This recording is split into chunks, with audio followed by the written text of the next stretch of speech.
What up, my freaks? RuinusInsight here with part 6 of my Total War Warhammer 3 Malakai Makaisson Immortal Empires campaign. So as we saw last time, a glorious debut for the Slayer army slash Slayer Tide as they just hacked and slashed their way through thousands of Norskins in the choke point outside of Sarl encampment. It was an absolutely glorious battle and I enjoyed it immensely. The army, I guess we can still move. We're gonna have to clean up these guys and probably still continue to move this way and hope to knock out or at least heavily damage Wulfric before the scaling redeclare war on us. Frankly, all the Norskins probably will, but we'll take their territory for ourselves and we'll use it to fund our expedition into the Darklands as we need that for our campaign objectives. Malakai will be finishing off the Throg faction, Wintertooth, in this turn or next turn, I believe, and the Chaos Legion or Legion of Chaos will be done this turn as well. Lots of factions falling, and that'll mean we can turn our sights to new enemies. Archie is still very much being a problem for poor Boris, but we have managed to keep him alive, if just barely, and we'll continue to do so. Anyway, before we get started, two things. Once again, we did reach an engagement threshold, and we'll be doing an hour-long episode, and last time around was the 5th episode, which is when I was supposed to lower the engagement threshold, but I plumb forgot about it. So, from now on, let's say 300 likes and 50 comments, and the next episode will be an hour long as well. It's usually 350 at this point, but as I said, I'm willing to give a little leeway while we're running many campaigns at once, while I remain on vacation. So, fair enough. Plus, I'm really enjoying this one as well, so I gotta keep enjoying. Now, you know what? To commemorate the battle that we had last time around, I think we gotta name a few of these Slayer units. Let's start on that, shall we? Maybe we should give a name to at least some of them. You can be the Doomslayers, because I'm going to keep calling them that anyway, and I believe that one was the most suggested name as well. And then you guys can be the Shackled Brotherhood. Will it fit? It will fit, just barely, but it'll fit.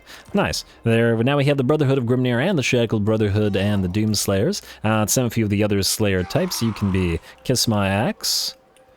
I don't know why I didn't capitalize that one, but it's too late now. Then we... Slayer Pirates could be Shiver Me Gingers. Fantastic, absolutely fantastic. And let's name one of the Goblin Hewers as well. You can be Axe Dispenser, which, you know what, that's about as accurate as you can possibly be.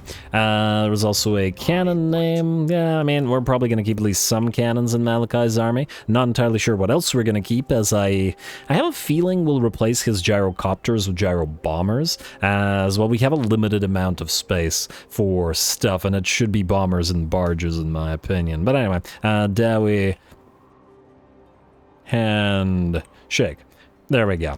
Alright, good enough for now. I don't want to get too bogged down naming stuff, but we'll continue as we go. Next up, Malakai, land at the Monolith of Flesh if you would. Oh, please tell me you can actually reach this thing. You should be able to land and destroy it. Ooh, Malice. Actually, if he takes the Forest of Decay, and it's looking like he will, it might be a problem for us, as he will not be at war with anybody, and that means, more likely than not, he'll declare war on us. And I really wanted to move Malakai away.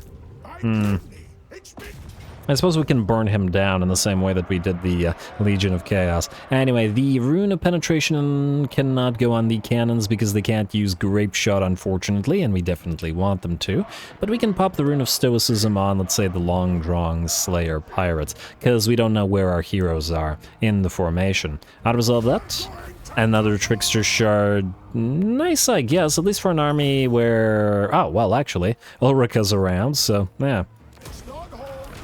She can do some damage. Malakai, you are not going to hold on to that, but, well, we can deal with it later. Wintertooth destroyed, very nice, and will immediately empower the guilds. And at the Monolith of Flesh, we'll delete the clan barracks.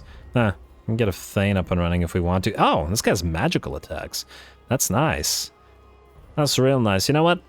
Thanes aren't that expensive. Let's get one Thane up and running.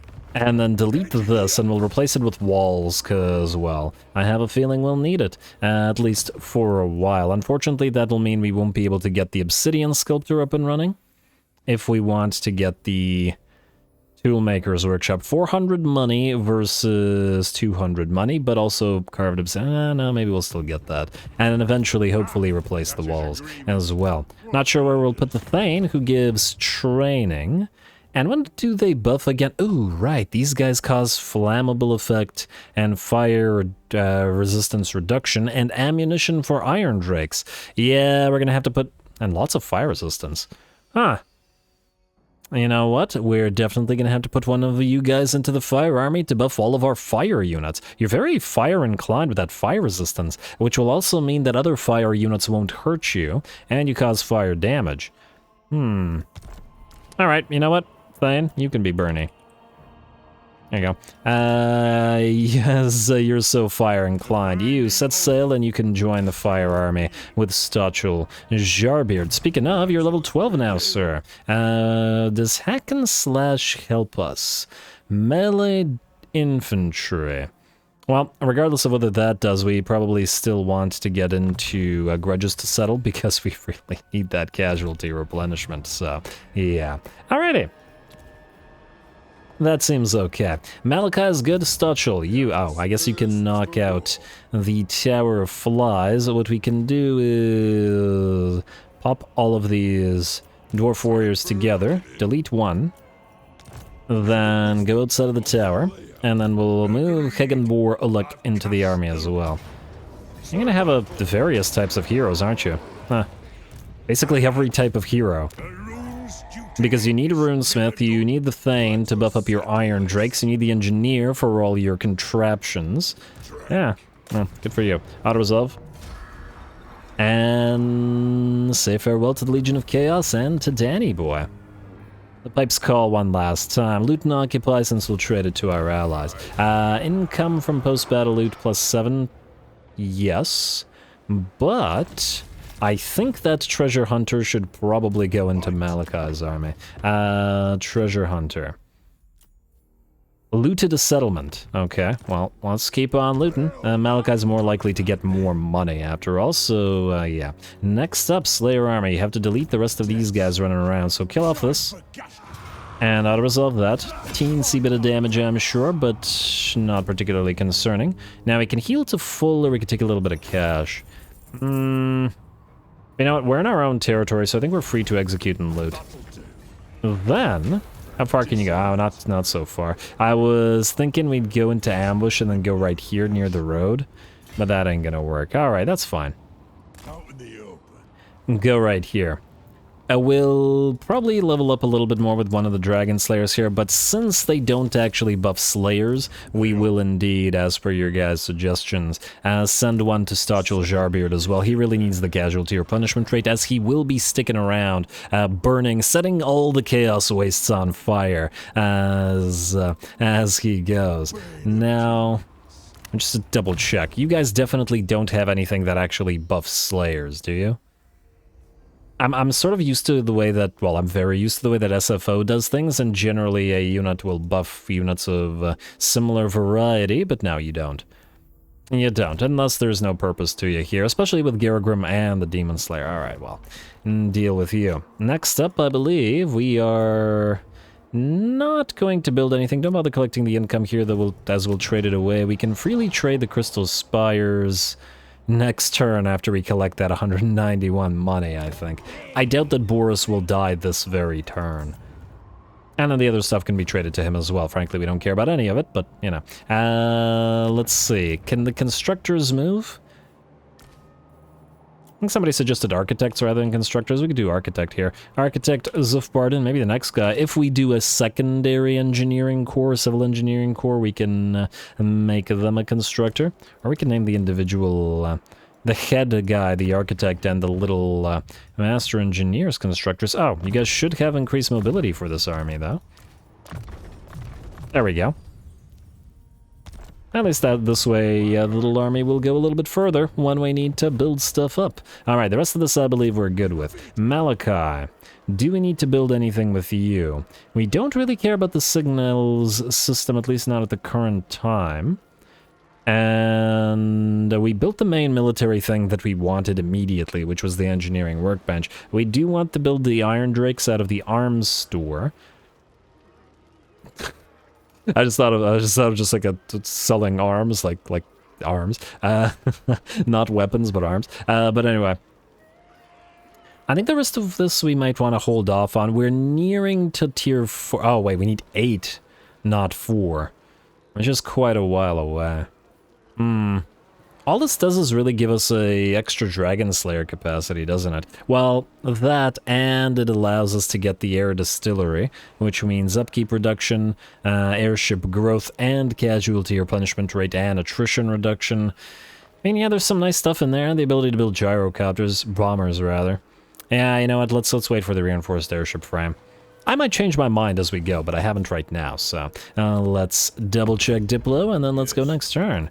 And what do we have here? Krakadrin. You want to be friends? Sure. You can have 400 gold for a trade agreement. Go for it. Anything else interesting? Great Orthodoxy near to Defensive Alliance. I was kind of expecting them to die, but that doesn't seem to be happening, which is, I guess, fine enough. Gormani tribe want peace. I mean, we could peace out with them. We're the only ones at war with them. Maybe the Robsman clan will attack them. They're not willing to pay us a lot for peace, though. But it would be them not bothering us for a little bit. We will redeclare war on them within 10 turns, most likely, but Malakai has to travel. Well, you know what? Wait. 1, 2, 3, 4. You know what? No, it's not worth it. It'll take, it won't take him 10 turns to get to them, so I'd rather not. The Defensive Alliance with the Great Orthodoxy. 3,000 gold. Yeah, you're not getting that. Yeah, you're not getting that. No way, no how in turn. Boris, how you doing, bud? You want us to join war against Archie? We will, dude, we will. Just try to hold on for a few more turns yet. Stachel is coming, don't you worry. We'll solve all your problems for you. Although I guess we'll maybe want to get the defeat trait from Archie on Malakai, potentially. Ally begins outpost construction. Tallyman of Pestilence Dam have been destroyed. This is what I was worried about in my Tamarkan campaign, but we just managed to keep them alive, even if Kugath did die there. Rurik Cromson is ready for duty. Slayer Pilgrimage. Recruitment costs for Slayers. Well, we weren't planning to recruit any more Slayers, but anyway, let's give this a read. The Hold's Slayers are summoned to Karak-Kadrin to worship at the foot of Grimnir's statue, and then onto a great pilgrimage to seek out their death. To try and stop it risks forcing them to break their oath. No dwarf would ever consider that. Are they not in the midst of their oath trying to find their doom all the way up here, though? Just saying, but anyway, that's fine. Shield Breaker. Subturn. Okay, you don't need this. Control Choirmaster for Hegenbor Ulek. Who the heck is Hegenbor Ulek?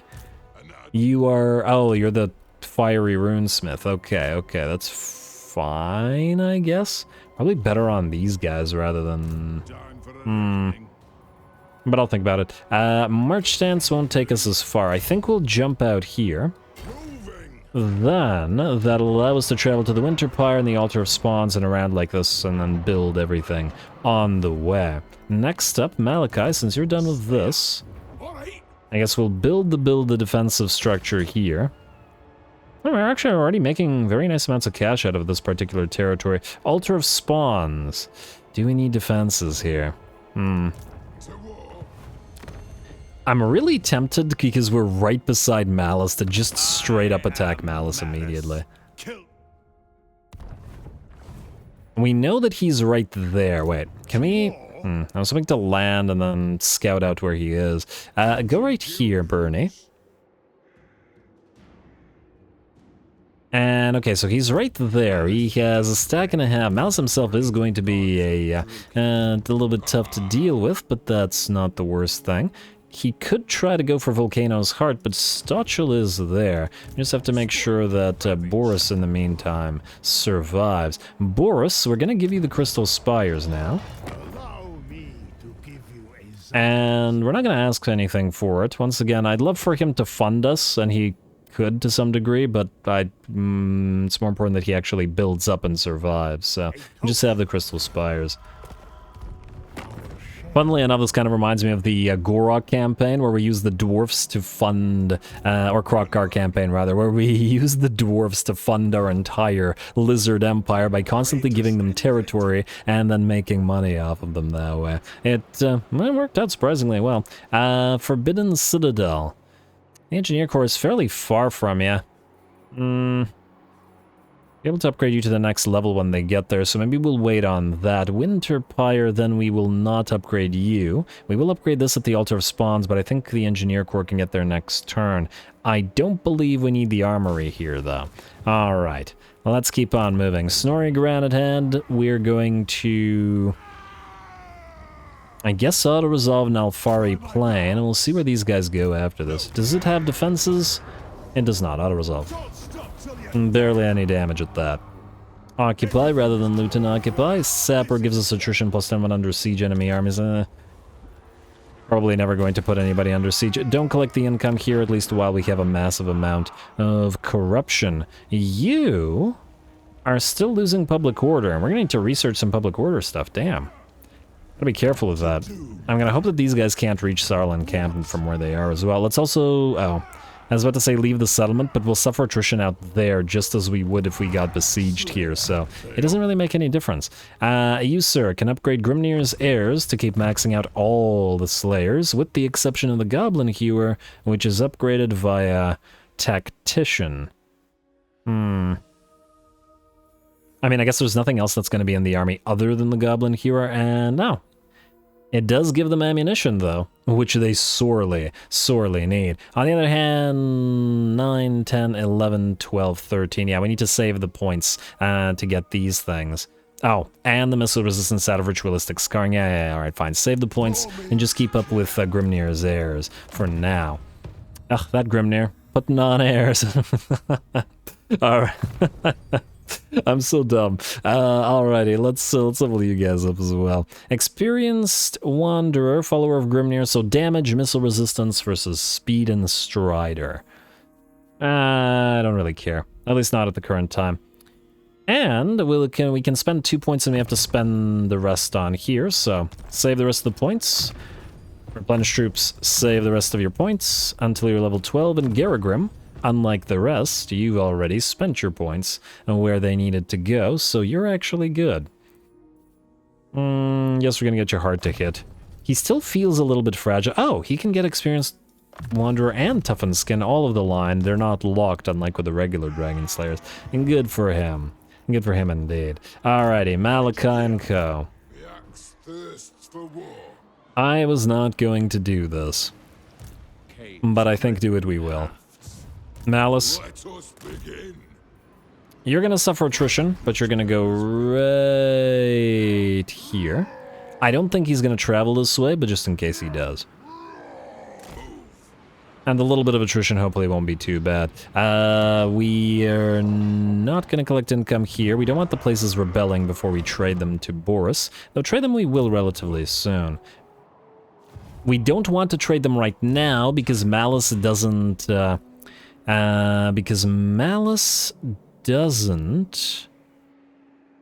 He's not at war with them. Yeah, alright. Malakai, you're gonna take Bilious Cliffs with a decent or quick little auto-resolve. Do we need to build anything in your army? Oh, I guess I should have built something last turn. We could have built another gyrocopter. Oh, I just realized something.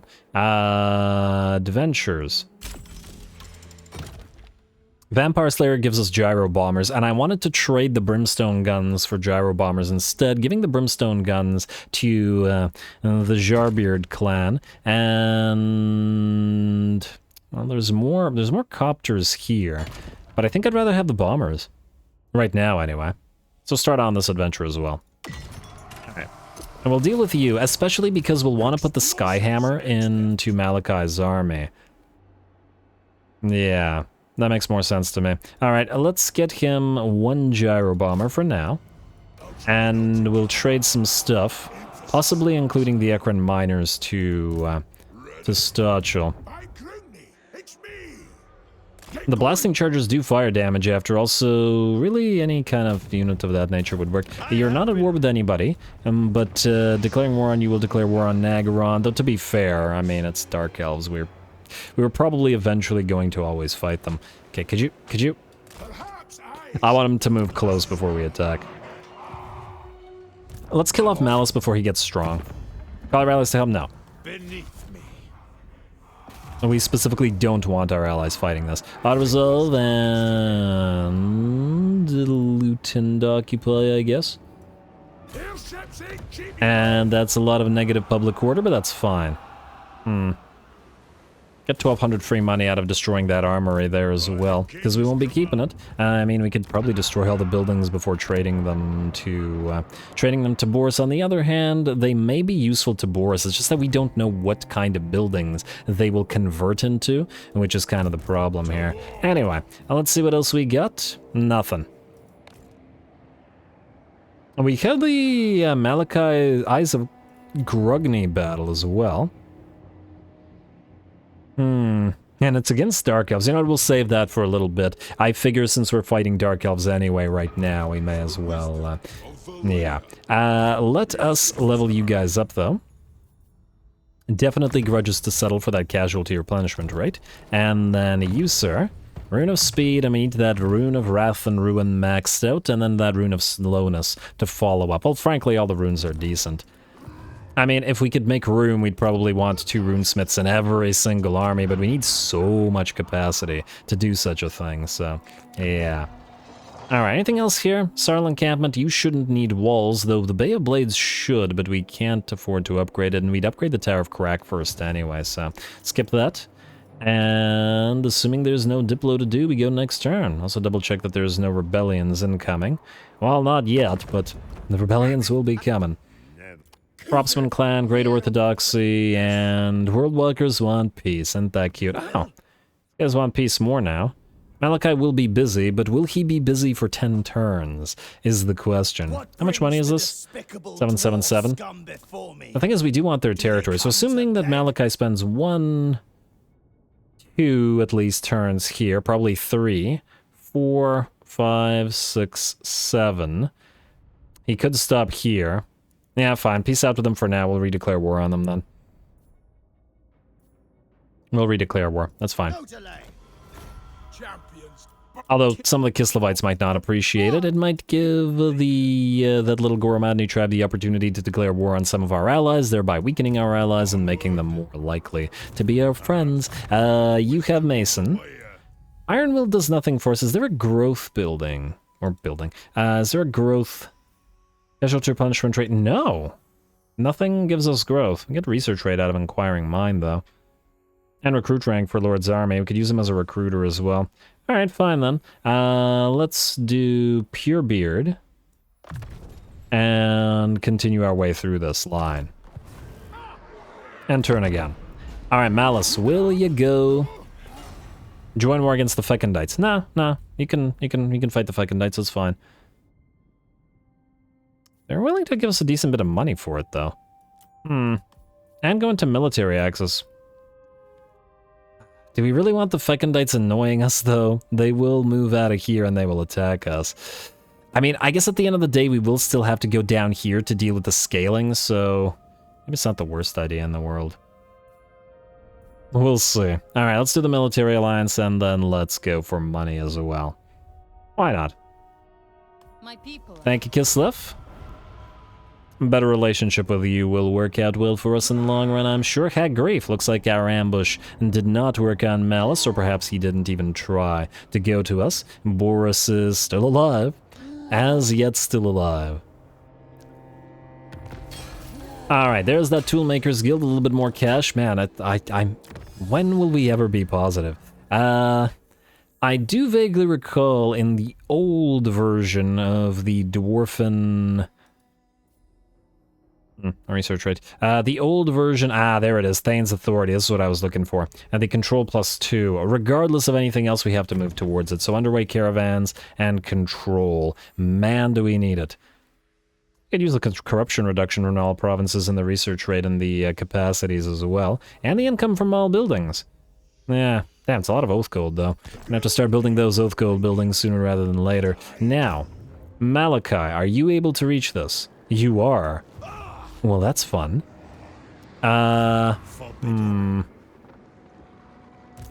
What's the best way to do this? Wait.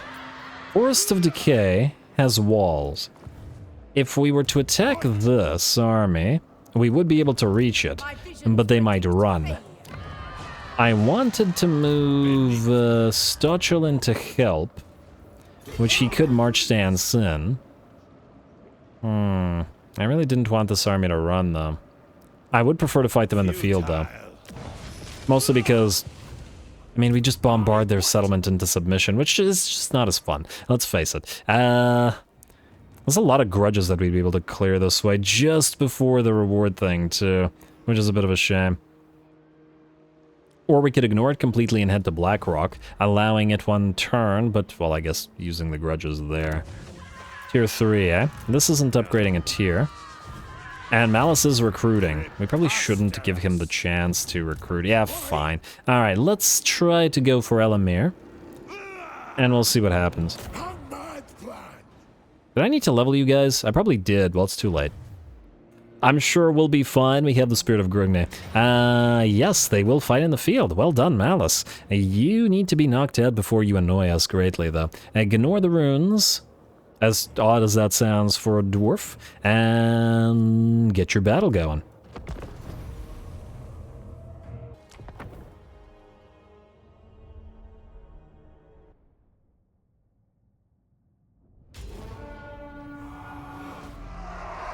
I can't promise you'll live. It's quite likely you'll die trying.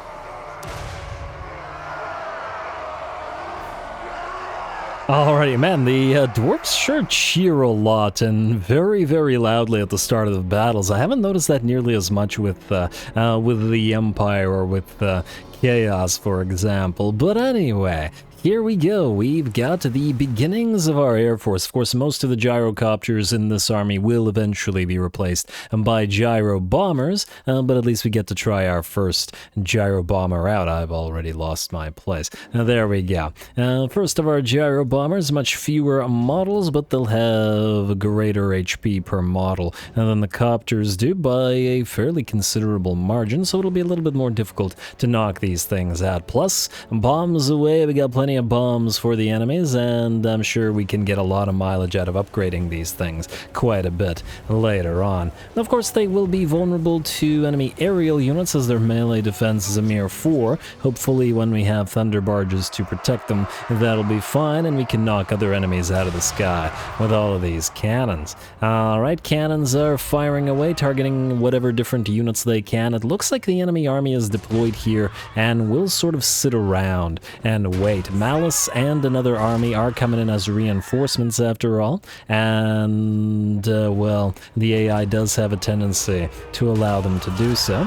It's a little bit surprising that this particular army, damn it, I keep missing where the where the shots are coming from our cannons. The enemy army has a tendency to sort of move away to where the reinforcements are arriving, but decided not to do it this time around. Anyway, the cannons can keep firing their regular shots and are doing pretty good by the looks of it. Not even grape shots.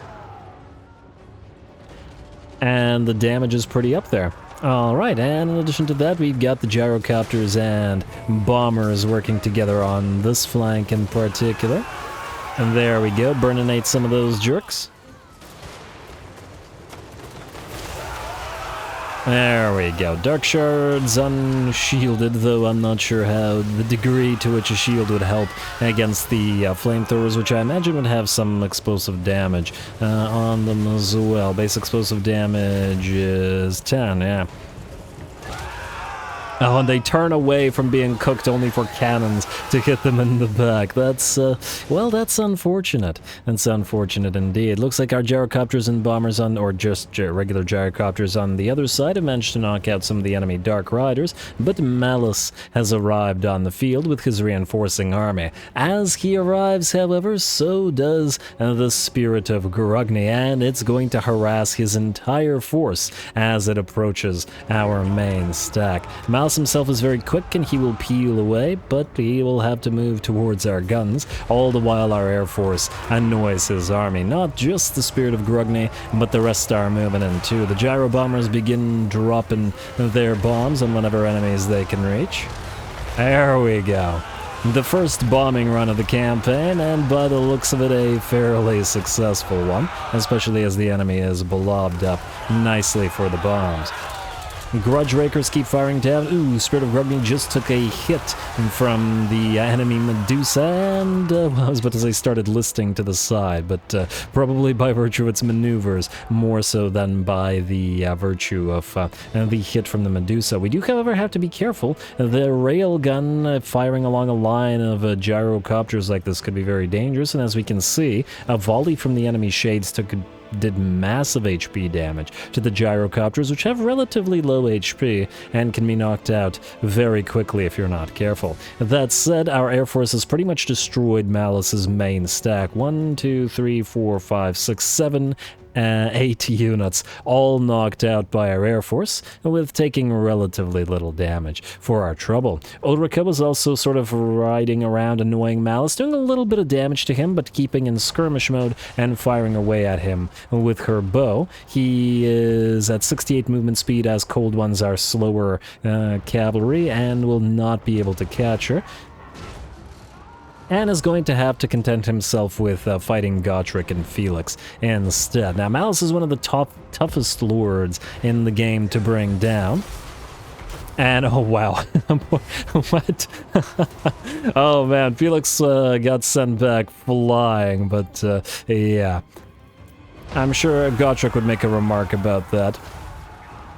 About the manling and his ability to take a charge. Anyway, Malice, hey, come back here. You fight Gotrek and Felix. Don't go for our main line. The cannons and stuff are busy elsewhere. Looks like the enemy has gotten close enough, at least for our Thunderers to fire away, and they'll quickly knock down the rest of those Dark Riders. Malice has indeed joined the fray against Gotrek and Felix and transformed into Tsarkan, while the two fight. It looks like we're doing okay, though. The Bloodstorm damage resistance and healing will surely help Malice, but his army is very much in trouble. Look at all those grape shot shots firing. The regular shots were only the beginning of the horror for the enemy army. Now, how are we doing back here? Our Air Force is peeled away from Malice's stack and is now harassing the Dark Shards from the second reinforcing army, though this will allow the melee troops to close. They've got a fairly long way to travel under fire from artillery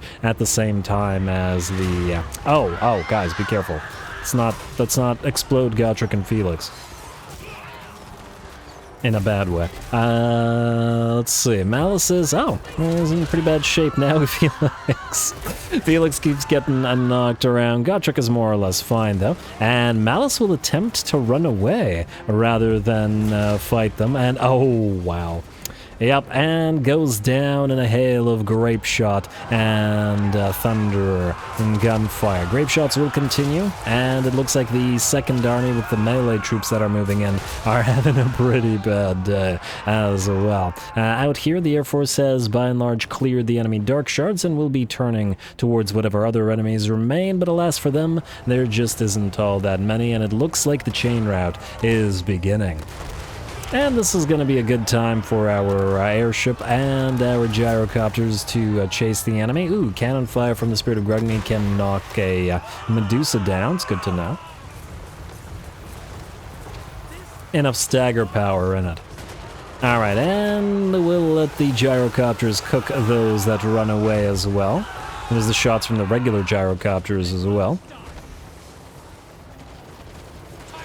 Alright, one more volley, one more volley. The enemy is running, so we don't have to watch him get chased, but I am enjoying the gyrocopters doing their thing. I do love Air Force armies, almost as much as I love fire armies, and this particular campaign is certainly going to allow me to enjoy both quite a lot. Though I really don't think that the Dwarfen Air Force would be anything in terms of strength compared to Tic-Tac-Toe's Air Force. Just thinking back to my Croc-Gar campaign, that Air Force was just so freaking obnoxious. Just destroying multiple stacks at once and taking absolutely no damage. It felt unfair doing so. I think Tic-Tac-Toe's was the most powerful Air Force I've built, and I do have a tendency to build them in many campaigns. Or at the very least, the most effective against enemy armies. I feel like certain, like, vampiric air forces would probably win against them in a one-on-one, but probably wouldn't do as well against the enemy. Anyway, we're done here, Malice, and you may have destroyed the Magathkin, or actually the Tallyman, but, well, you will die in turn.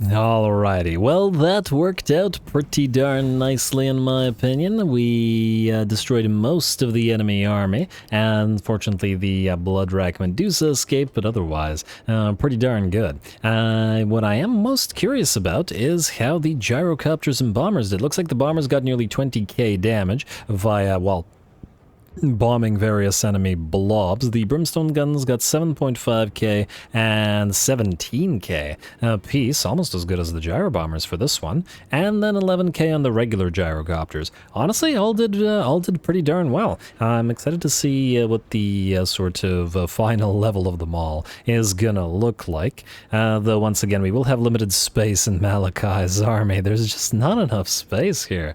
Damn, but oh well. We're not going to heal because this is honestly a decent amount of oath gold to take, and we need more banner runes to our name. Malakai, are you close enough to take the Forest of Decay here? Is the question. Malice is gonna move away, but that's fine. Why? Because we killed in battle, we get the armor-piercing weapon damage plus 30 from defeating Malice on you. Scolder Guard, which, funnily enough, I believe do physical rather than fire damage, which means they wouldn't really work in the Jarbeard's army, but oh well. You're going to occupy this place with a quick little auto-resolve. That did way more damage than it should have. Oh! Huh. Wait. Huh? Wait. The gyro bombers have 4 out of 4 units, but they went down to half HP, meaning no units were lost, but they were damaged. But wouldn't that mean that they're at full HP? Let's find out. What the heck happened there? No, it doesn't. They can lose HP without losing what the heck? Wait, has that been reworked? How does that work? See, now this one, 10 out of 12, it looks normal. This, not so much. Interesting. I am, however, very concerned about what just happened because it might mean that the auto-resolve hates gyro bombers, which would not be so great. I'm gonna hope so. Hey, and now we got an actual student ranked up the same turn as researching a technology. Did we complete the research last? I guess we did. Okay, well, Gotrek, you can have a student. Income from iron mines, gold mines, and stone quarries. Generally speaking, we want to spam this stuff on the Architect army, so that's what we'll do. Province Noisome Tumor secured. What a great province for dwarfs to have. You. Where's that stonemason? Pick up the stonemason. There we go. All the stuff that increases money will be going into these armies. Malakai has a jewel smith, but the rest of this is fine because we only have 3 of these guys: choir masters, brewmasters, architect, and engineer. Yeah, that's fine. I think it's one of these engineers. Okay, I'm assuming that everything else is fine. Lovely. Now, you cannot reach Malice to kill him off again. So, what's the likelihood he tries to bypass us and go for Volcano's Heart? Well, it'll be nothing if we simply trade both of these territories to our Ursinite friends. They're kind of on the back foot, but we'll start marching back around this way once we're done with Malice. What's the likelihood that these guys then start attacking us? It exists, let's say. And, oh, these guys have more territories? I guess they have another army all the way back there. Interesting. Okay, but we don't have to send both armies there anyway. Alrighty, fine. You, sir, are going to encamp or tunnel stance, and you're going to do so like so. Then we are going to trade Volcano's Heart and the Terrorflies alike. To Boris, 79. Damn, we could get them to do anything, but we don't want to. I didn't take their money, right? I didn't accidentally misclick and take their money. I hope I didn't. Okay, well, I'm just gonna assume that I didn't. Trade the Terrorflies as well. There you go, Boris. It's an odd dynamic, but he can actually use the Chaotic Wastelands and we can't, so, you know. It makes sense to me. I mean, I'm wondering whether we want to maybe take, like, a single settlement and make use of it as sort of a chaotic bastion to prevent attacks from these guys, because Boris won't be able to hold. On the other hand, if we keep an army marching this way while we continue conquering Norska, I think that'll still work. We're gonna need another army. And Malakai really needs to turn around and A, do his adventures in the Empire, and B, to actually get to his actual quest. Though, to be fair, it's only turn 30, so... We've got time, guys. We've got time, not to worry. Architect Zifbarden, you are trying to get to the Altar of Spawns, though you'll only reach Winterpire this time around. I don't believe we can build anything there, as we don't want to upgrade this, basically free though it is, until we upgrade the Forbidden Citadel. And the stuff at the Altar of Spawns as well, so you can wait. Snorri Granite Hand, you can move again, and this guy did not move, well that's just fine. Chase him down and destroy him. Also only a matter of time before Archaon declares war on us, so we gotta complete our Norscan sort of escapades before that. Now, you. I'm going to assume that... Oh, we suffer attrition here no matter what, eh? I'm a little bit concerned about not being able to reach Doomkeep over the next turn if we don't go forward. Meaning we'll suffer attrition for the turn. As long as we walk. Another stonemason. Alright, we'll probably trade that. Hey, a Seed of Rebirth. Now, that might be useful. What we want to maybe check is there's something that reduces our attrition by various... This is High Seas Reef attrition. Sappers is enemy attrition. Corruption reduction, it's all swell, but no, alas, there is not. Alright, that's fine. You guys are still saving up points, are you not? Yeah, you need level 12, so you'll be a while. Alright, that's fine. I mean, they're not gonna level instantly after all, makes sense. Suffered a little bit. Bernie, you're supposed to join Stochel, though the question is, will Stochel go south or will Stochel go north? Ugh. I don't know. Stay here. We'll figure it out as we go. Alright, also, hopefully rebellions don't happen in our Ursinite friends' territories as well, as that might not be so great for us. Ooh, we'll have another capacity for a runesmith available shortly as well, which will be nice. Gotta keep checking engineers, but we got nothing interesting out of those guys so far, and assuming that we can do nothing else... The Empire. What? And defensive alliance with Nordland. Does that do anything for us? I don't know that they'll survive. You know, I'm gonna hold off on that one. Stay friendly with them, but not necessarily a anything else. Damage building, blah blah blah blah blah in turn. Alright, very nice. Alright, where did you go, Malice? Let's face it, he would have been annoying if we didn't kill him right now. It's not necessary, it's certainly not part of our goals for the campaign, but, well, on the other hand, it was very necessary. Alright, ambusher discovered Ragnar Putrus. Hopefully not approaching us yet. Ah, Festus. I see you've defeated Serena Catrin, and we are at war with you. We're gonna need to send an army down there as well. Maybe if we can get these guys to declare war on them. Winds of Pain, we don't care. A new Age of Reckoning cycle begins. And how many grudges do we need for this to max it out? Current grudges progress out of 20,000. That's not possible. I mean, it's possible, but it's pretty darn unlikely. The rewards for these are too low right now. And yeah, I know there have been a few comments about this getting reworked over the next patch because it's kind of screwy right now. But oh well, we can deal. Wait. Greyhorn Tribe. Jagged Horn Tribe, whatever. Probably gonna declare war on our little friends here. And, oh, Malice. You didn't run. Curious. Well, that's fine. I think he just didn't know what to do from here. Malakai, move out. We want the Jarhand, or Jarbeard rather, to defeat them. You're gonna run, and then we'll attack you, and Malice will reinforce and you'll both die. Malakai, move in. You attack. Auto result. Wait, check the gyro bombers. They look okay. Let's see if they get hurt here. No, they're okay here.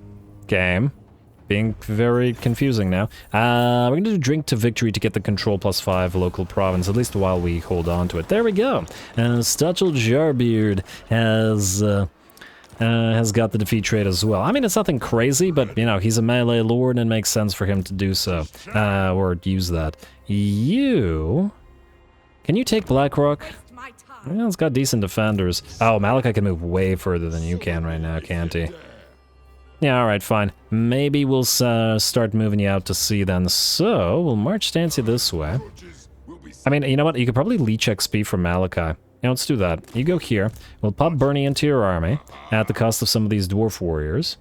Next turn. Bernie, stay here. Malakai, you will go to the edge of this territory. Or will you? A moment. I had a thought. Yes, good, Ruinous, good. Okay, so what we want to do here is merge. Then we want to delete 2 of the dwarf warriors. Frankly, the quarrelers need to be gotten out of this army, but right now, delete 2 of the dwarf warriors. Then, Malakai, you will trade both gyrocopters with brimstone guns to this fella. There we go, more fire stuff. Then you're going to keep going forward so that you can hit Blackrock next turn. You will then get a gyro bomber, a second gyro bomber in your army. And...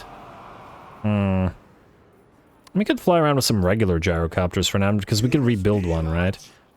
Yeah, build one, a regular one. At least for now. I'm not 100% sure. Man, we might actually not put Thunderers in this army at all. I might actually have to delete them. And then replace them with a Skyhammer at level 30, which is coming soon. Coming soon to a dwarf army near you. Alrighty. And the rest of this is looking okay to me. Next up, Architect Zifbarden. Assuming that we need to build nothing at the Winter Pyre, which we do not, you can hit the Altar of Spawns and upgrade the... Are you at the Altar of Spawns yet? Now you are. You can upgrade this for 600 only, and you can build... we could go for the refectory here. Certainly an option. We'll still need construction cost reduction in our early provinces rather than the Oath Gold building, so I think that's the way to do it. You'll go to Forbidden Citadel next right after this. Let me just see here. Or we can build the barley field fairly cheaply. You know what, let's go for the barley fields for now, especially since we have the engineer corps, the architects, etc. here. Then you're going to go to the Forbidden Citadel. You're going to immediately build up the Dwarf Keep for very cheap, and the Dwarf Tinkerer's Shop as well.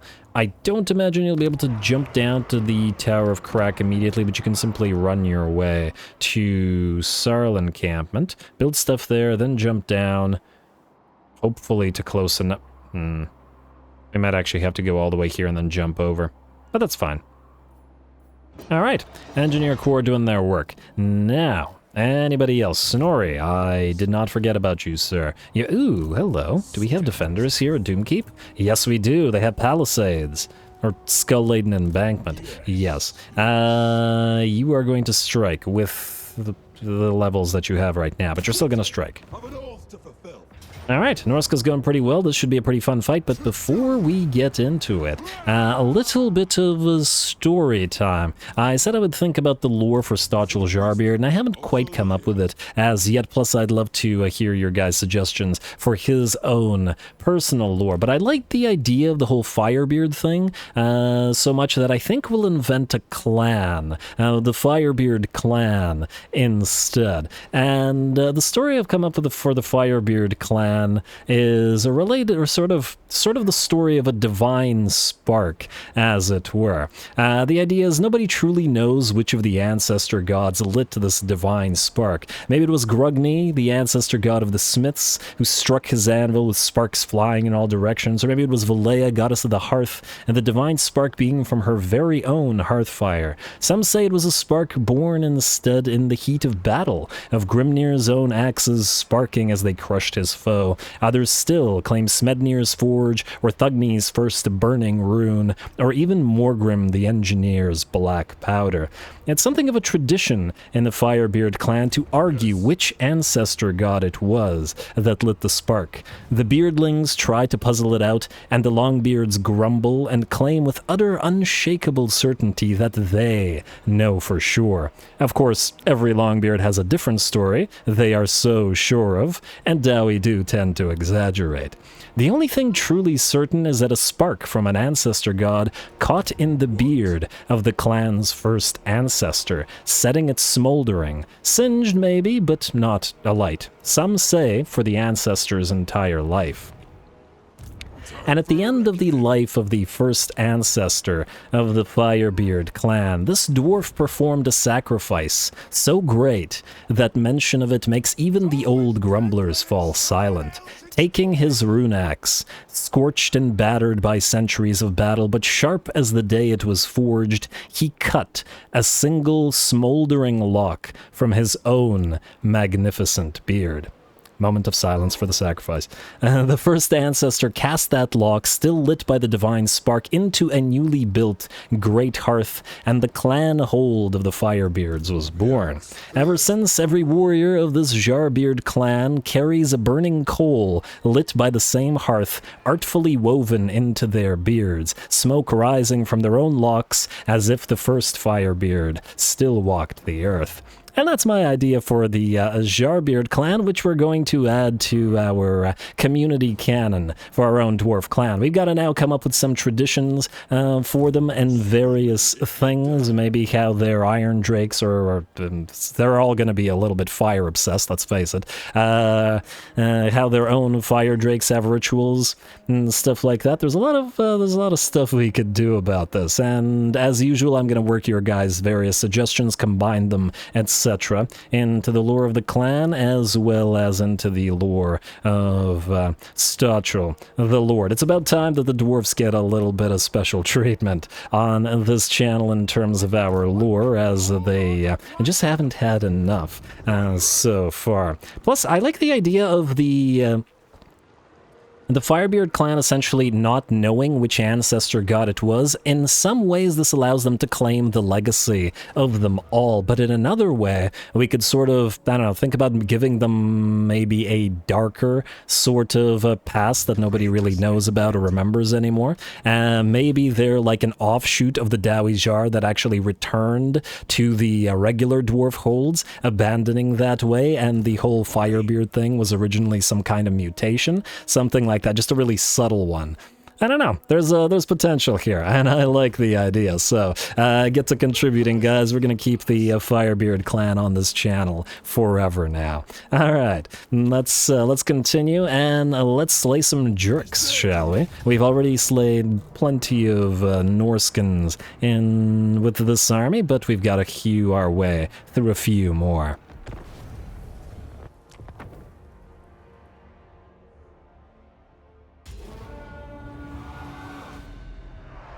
None of you steal my doom, or I'll come find you in the afterlife. You hear me? Ah, and the sky is as orange as the Slayers' beards and mohawks. The skies themselves have been dyed by the ancestor gods, perhaps to witness the doom of at least some of our Slayers as they hack their way through yet more Norskins. Anyway, we're gonna move on in, get a few volleys out at the enemy with our Slayer Pirates, and the Slayer Pirates, despite their, well, very low ammunition, the damage on their pistols is quite nice. It's armor piercing and it's quite a lot of damage. I'd actually be curious to see how a stack with tons and tons of Slayer Pirates and then like 4 engineers would do. I might make an army like that as a sort of a backup army to take a few things because it might be interesting. Anyway, a few axes fly in from the goblin heroes. A little bit of a waste considering that this is like a single unit moving around. But at the same time, pretty much everything here has low ammunition, and it's not like we can't send in our melee slayers to destroy everything. I suppose, technically speaking, everything here is melee slayers. Even the units that have range weapons, they're the backup weapons, rather than the main ones. Alright. And yeah, it's still weird to see the Slayer Pirates wielding cutlasses rather than axes, though. It just seems strange. I also never took a look last time what the crew of the Goblin Hewers wield as their main weapons. It's gotta be axes, right? I mean, they should have plenty of axe supply, just from the ammunition crates of the Goblin Hewers. Anyway, it's time to join the fray in melee. A poor unit of Marauders Spears. Ooh, getting a few frame drops here. Alright, but my PC didn't crash. Good. Unit of poor Marauder Spears, terrified, broken, running from the Slayer blob, and specifically the Doomseekers, who are going to lead the way as they are anti-infantry, unlike all the other Slayers here. Alright, and it looks like another unit stands against us. Some Marauders with great weapons this time. Let's work our way through them. Unlike the previous choke point battle, because we don't have a million units sort of blobbing up, they're not really getting into each other's way a lot, which makes this a lot bloodier of a battle than that one appeared to be. These units can all swing away and actually attack as they please, plus we're going to prevent them from blobbing up by sending even more units out there and engage even more enemies at once. Slayers gotta slay after all, and they do have enemies.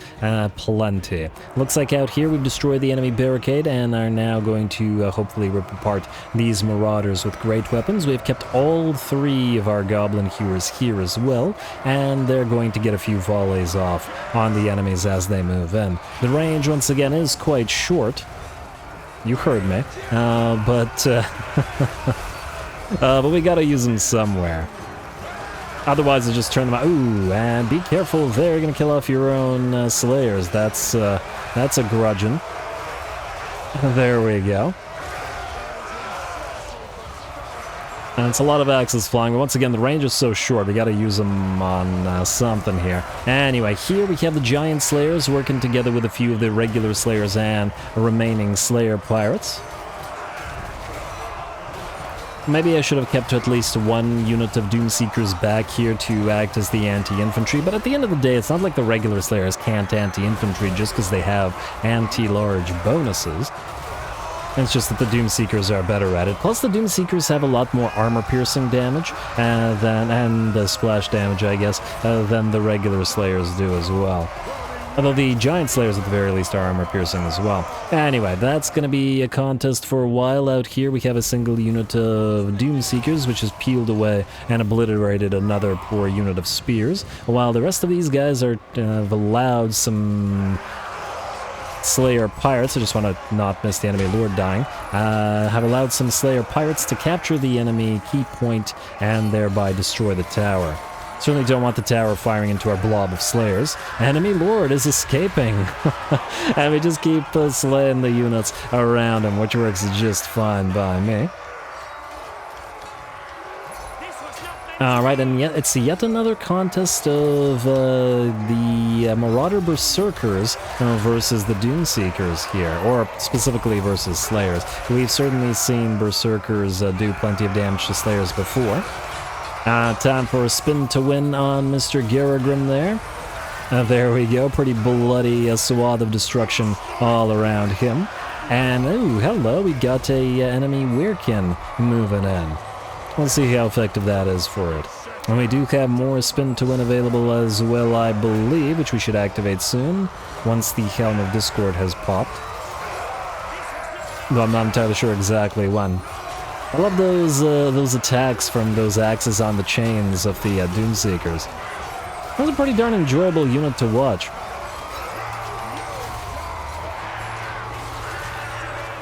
Alright, and how's that balance of power looking? About 70%, let's say, maybe 75% in our favor. Most of the units over on both of these sides, and by the looks of it, have broken. The Weirkin attempts to run away from the Slayers, having taken massive amounts of damage, but simply gets gunned down by the Slayer Pirates, which we're holding back to capture stuff and to chase enemies down while the rest of the Slayers fought. Plus, I mean, the Slayer Pirates probably needed to, you know, step back and take a few swigs while the rest of these guys fought. It's only fair. Alright, and Doomseekers back into it. We've got our Dragon Slayers leading as well. I wonder how much damage you've done throughout the battle. If I can actually select you in here. Maybe I can, maybe I can't. 3,029 kills, the damage from you isn't all that much, but at the end of the day, you're a single model and you're getting kind of surrounded and blobbed together with a bunch of other Slayers.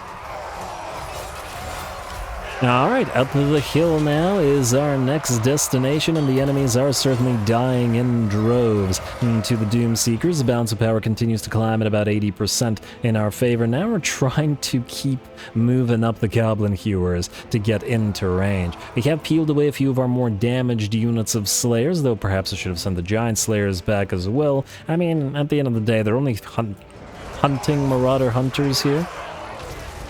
Shouldn't be too bad. And the Marauder Hunters will break fairly quickly, might not even be able to get any more shots on them from our Goblin Hewers, especially as these Slayers are pushing in from this ramp, and then the rest of our blob of Slayers, including all of our Lords, Heroes, and Doomseekers, are leading this way. As the enemy runs, we also get a few shots into their backs from our Slayer Pirates, and it looks like the Norskins have had enough.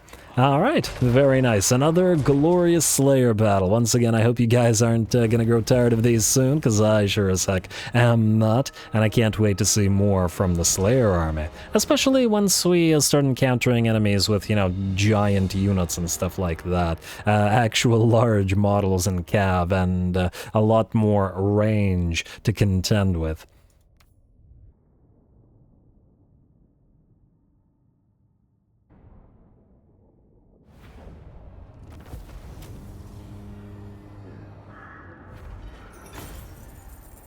Alright, there we go. Very nice. I'm really enjoying watching the Slayer army just absolutely hack their way through ranks of enemies. I also note that the Doomseekers, Doomslayers, etc. are vastly outdoing all the other Slayers in terms of damage. We may want to get a few more of them into this army as well, though I'm not entirely sure what we would replace.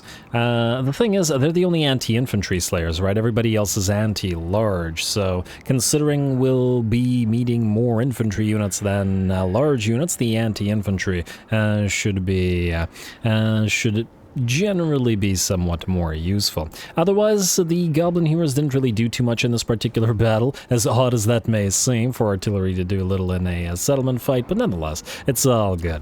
We are going to occupy it once more.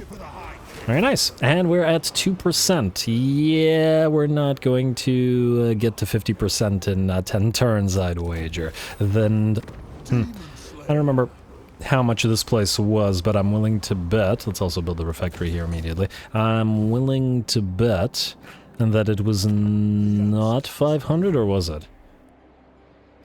Yeah, that was 508, and that's 2%. Yeah, that's not going to happen. Oh well, not a big deal. We'll just have to suffer whatever debuff that gives us. The unfortunate aspect of this is that I wanted to get the Grudge Settler Iron Drakes, which would have been nice, but, well, you can't have everything. Anyway, I believe with that we are ready to end the turn, unless I'm mistaken. I also have to figure out who we get rid of in this army to give to Bernie, and where we send... Or swap Bernie out, and where we send these Quarrelers. I mean, we're slowly swapping out the Dwarf Warriors, but until we get more Iron Drakes, it's gonna be iffy. Alright, skip the rest of this, end the turn, we're out of time, but let's end one more just to see if anything interesting happens. And, oh, you were actually in range of the Bilious Cliffs. Okay, go for it, take it, I don't care. In fact, you're not even going to take it. Okay, well, we'll take your settlement and we'll destroy you for good relatively shortly. It's not like we invested anything in that place anyway. Oh, AI, you're doing silly things. Anyway, decline this. And Jagged Horn Tribe will attack the Urson Revivalists. Yeah, see, I figured that would happen. We'll send the Firebeards to burn them down. Enter war inside of Ala, of course. And Goramadni Tribe will attack the Ice Court. Huh. Will we... Wait, because we just declared peace with these guys. Wait, just out of curiosity. No, we're still good in terms of reliability. Good, I was a little bit concerned about that, but we were okay. Won 3 battles against vampire counts. I am willing to bet that the actual ability to do that is relatively far from us, as... Now, these are battle markers. Well, I don't know where the Malakai's adventure markers are, but either way. Anyway, with that, folks, we are out of time, and I'm going to have to call the episode here. Next time, we'll hopefully knock Malice out of the running for good. Send Bernie to join the Firebeard army, though that'll prevent him from moving that way. I mean, okay, well, either way, we'll send them both to deal with this and then start moving this way before the Urson Revivalists are completely overrun, as they are definitely suffering against everything here. We may need to start thinking about building up another army, though our money problem is, well, still a problem, but we'll get there eventually. Very fun campaign so far, and we still got lots and more engineering toys to play around with, so stay tuned for more Dwarfs. Don't forget to leave a like and comment, especially to Threshold for the algorithm down below. All glory to the algorithm, and thanks for watching.